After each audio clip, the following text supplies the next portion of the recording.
every next level requires a change of principles. Look at Exodus chapter 16, verse 35. Exodus 16 and verse 35. The Bible said that the Israelites ate manna for 40 years. Now that's a long time.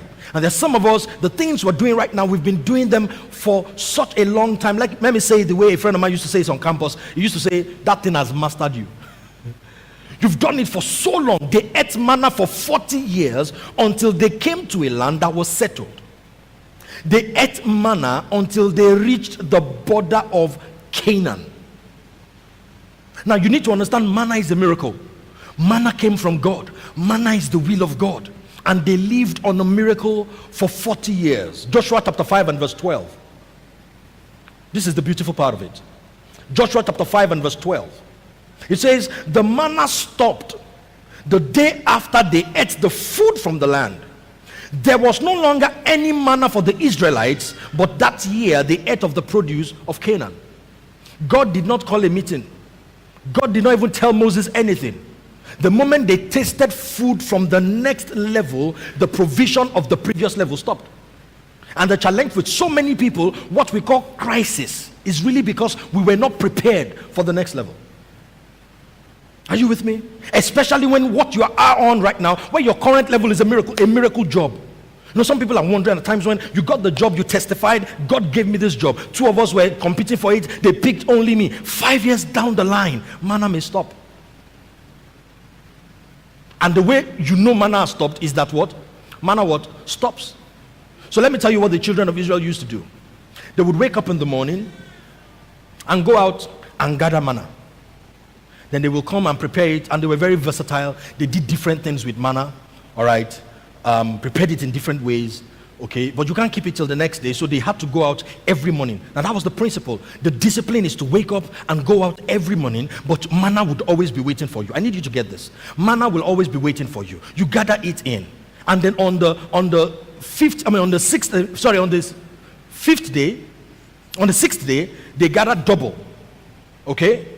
And on the seventh day, they don't go out to gather because they have to rest. So on the seventh day, they experience a higher miracle. What used to expire in 24 hours now is preserved for 48 hours. Miracle, beautiful, fantastic testimony. Every other person ate food they labored for. The children of Israel ate food provided by God until they entered the next level. So what happened? Manna ceased. No conference to teach them the principles of the next level. What are they supposed to do now? They're supposed to start farming. And the challenge with a lot of people is, when the principles change, when the laws change, our intention, or rather our reaction, is to conclude that God is no longer involved. But it was still the same God that said in Genesis chapter 8 and verse 22, as long as the earth remains, seed time and harvest, cold and heat, summer and winter, day and night shall not cease. So God knew I wanted them to do summer and winter, to plant in a season and harvest in another season. See, but in the meantime, I'm going to give them a miracle to sustain them till they get to their next level. Most of us cry when God takes away the lesser miracle because he wants us to live by universal principles. You know, some people are just comfortable with people dashing them money. That's the testimony they share.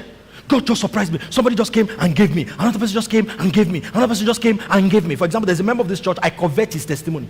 It happens to him every month when he's about to pay his NEPA bills. Somebody will give him money. And now this guy works a bank job. It pains me. I used to think it was only pastors that shared those testimonies, you know. We're just nothing to eat. Somebody just knocked on the door and brought food. At a point, it happened again. He sent Pastor Riley and said, this thing keeps happening to me. And they would give me exactly or more than what I need to pay my NEPA bills. And the person does not even know it's time for me to pay my NEPA bills. He said it happens to me every month. We get used to that kind of life. Okay? Some people don't know how to shop because everything you have was given to you. It's good. How am I going to know when God shifts me to another level? People don't dash you stuff anymore. And God is saying there is a higher law. Okay? There is a higher law. This higher law provides for variety.